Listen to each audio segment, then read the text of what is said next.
Hello everyone and welcome to eTech Facebook Live Fridays. I'm Tech Bob and today we're going to be reviewing our 6-port fast charger, our USB ammeter, and I actually threw in a bonus of a couple cables and I'm going to be demonstrating with the chargers today. So to get started, I'm going to show what these items are. They're up here on the overlay. So the first one is the SKU for the 6-port USB rapid charger with ammeter built in. Second one is a USB digital ammeter. And then we have the 2 charging cables, the MyBat Pro line that we have, USB-C to Lightning and USB-C to USB-C. The Lightning cable is MFI certified and the USB-C to C is a fast charging cable, so whatever device you have, it's going to give it the fastest charge possible up to, I believe, 20 volts, 3 amp, 60 watt max. So definitely great cables there. But to get started with the chargers, I'm going to take this overlay off and start talking about the charger itself. So let's talk about what all it comes with, and I'll go over some technical things and what it can do. So first off, it says 6-port because technically it does have 6 ports. It has one QC3 or Quick Charge 3 charging port. So this one right here is noted by a different color and it's listed as QC3. And then it has 4 standard USB ports, and then it has 1 USB Type-C.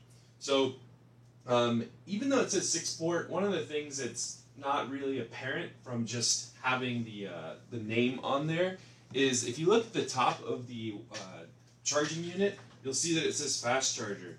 So bonus feature, the top of it is actually a wireless charger. So technically, it has a 7 potential device charge output at the same time. That's a hard thing to say, but basically you get what I mean. You can charge 7 things up to 7 things at the same time. Now, it does have a limit. There is circuit protection in this, so if you're overloading this thing, so I think the maximum output at one time is 40 watts. So if you say you have devices that are really pulling charge, like some higher-end Android phones or some of those newer iPads that have a really big current pull, it might shut off on you. So just unplug some device and you should be good from there. But if you're just plugging in standard iPhones, you shouldn't have any issues.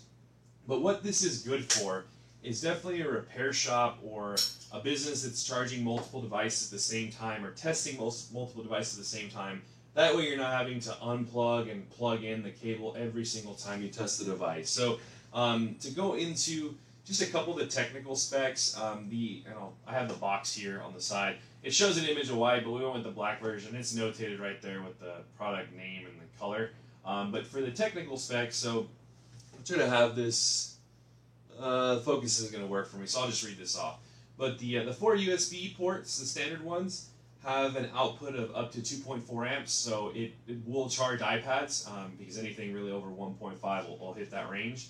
The QC3 port, or the Quick Charge 3.0 port, it has different ratings there. It has 5 volt, 9 volt, and 12 volt, and that's 3.4 amps, 2.3 amps, and 1.5 amps respectively. So it has a wide range of output depending on the device you plug into the charger, and that's this USB Type-C port. Or sorry, not USB Type-C, apologies. The QC, the Quick Charge 3.0 port. The USB-C port has an output of 5 volts and 3 amps. So 3 amps is definitely on the higher end as far as output goes for chargers. And then as far as the wireless charger goes, this one's rated in wattage, so it's 7.5 watts to up to 10 watts, which there's a couple factors to determine what range your device is. That's really for any of these ports. So devices nowadays are built to pull what they are able to. So you're never going to run into an issue where you're plugging in a charger and it's going to kill your phone unless it's a really cheap like gas station type charger. But that's a different cause of issue. But the point is you're not going to overcharge your device or charge it too quickly or anything like that. Your device is only going to pull the current that it can support or what it needs. So if you plug in your device and it's pulling the max, that means it's allowed to do that, okay, without any issue. Same thing goes with the wireless charger. Another thing that most devices do, at least for sure I can confirm this on iPhones, is they'll do a trickle charge when your device is almost fully charged, and I believe the percentage that starts at is 80%. So if you have a device that's less than 80% charged, you'll get the fastest charge rate possible. If you get above that, you'll notice it'll slow it down, and that's mainly for the health of the battery, and that's designed by the manufacturers themselves. It really helps the battery life kind of extend itself versus throwing the maximum amount of charge speed at it at one time. But that's it for the I guess technical specs of it. The second thing that's really cool that's built into this is what we refer to as an ammeter. So not only the ammeter, but it displays voltage as well. So this display, it's a little bit hard to read on the screen, but what you have here is basically the data from each charging port. So for example, I'm going to plug my my cell phone into the first port, and if I look at the device, you'll see that it's pulling currently 0.8, 0.9, and it's going up, so it's getting basically stabilized. Now it's pulling 1 amp.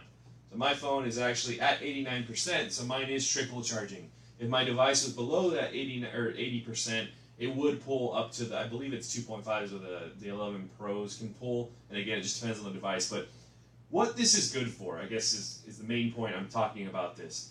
If you get a device that comes into your shop and the customer says, my phone's not charging or it's not turning on, this gives you a visual for if that's truly the case. So that way, say you plug the phone in and it's pulling the correct amount of amperage, it's pulling more than 1 amp, that means that phone is charging, it is turning on, you just can't see anything. So that is most likely going to be a screen-related issue or something that has to do with the connectors on the board maybe for the display, but it's not going to be the charger.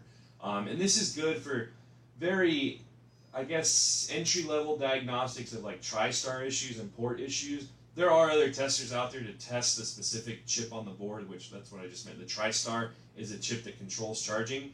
But this right here will at least give you a ballpark of what you need to look at. So that way, say you dry fit a new charging port by just plugging it in there without completely uninstalling the old one and installing the new one, it'll tell you, okay, it's pulling current now, so I know that that's working. If it's not pulling current, that means there's something wrong with the board. And again, you can have up to 6 devices plugged at the same time here, one on top, and you can see the readings for all of them. This is great whenever you're doing bulk repair.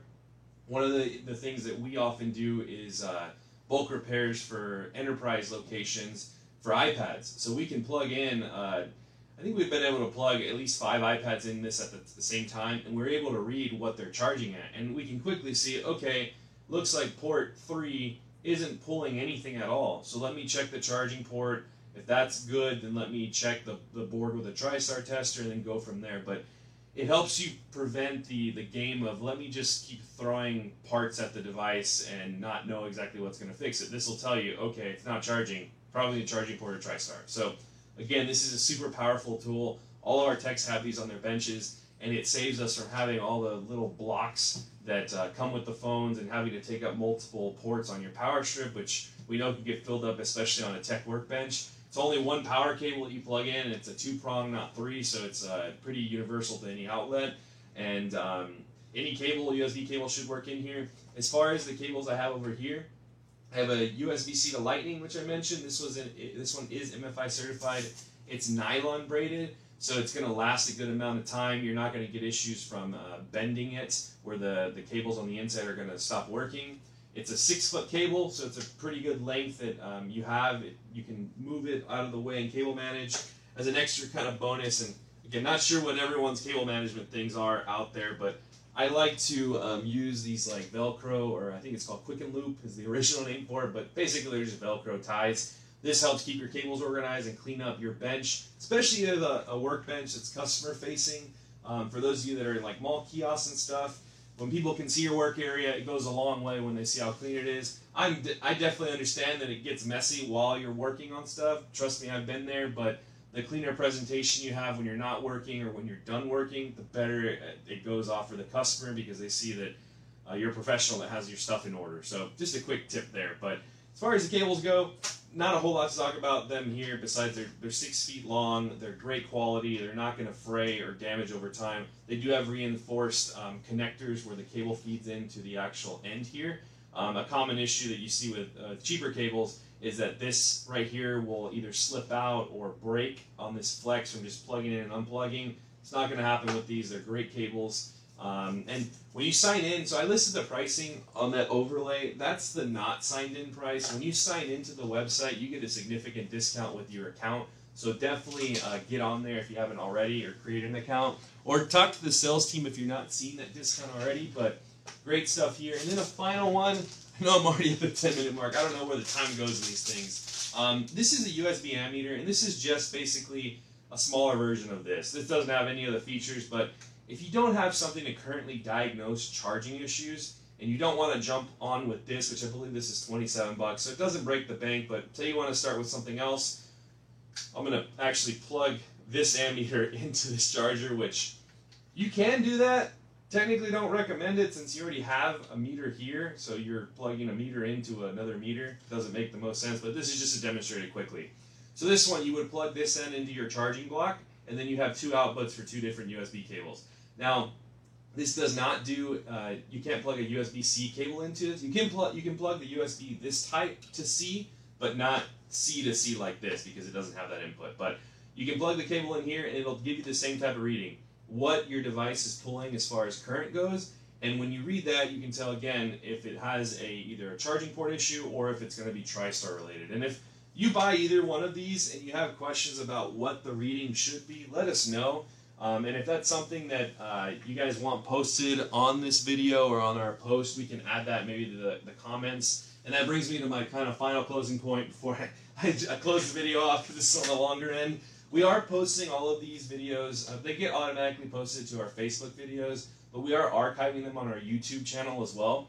So if you aren't already following us on YouTube at eTech Parts Plus, go ahead and do so. If you subscribe, you'll get notified whenever we drop the video on there. So say you weren't able to catch the live stream live, you'll at least be able to refer to the content. I'm also dropping these on our product pages on the website. So if you do want to go and check out this on the site itself, you'll see one of the images when you scroll over is going to be this video. I should be able to get that up today, so it should be up there shortly. But that is all the content I had as far as our 6-port USB charger, our USB ammeter, and then some charging cables. Again, very great accessory and / tool. It's kind of a hybrid between the two. If you don't already have something like this, highly recommend it. If there are any questions on this, feel free to reach out to us or drop a comment. I'm not seeing any comments live right now, so I think we're good. But thanks, guys, for joining us today. Have a great weekend, and we'll see everyone in next week's stream.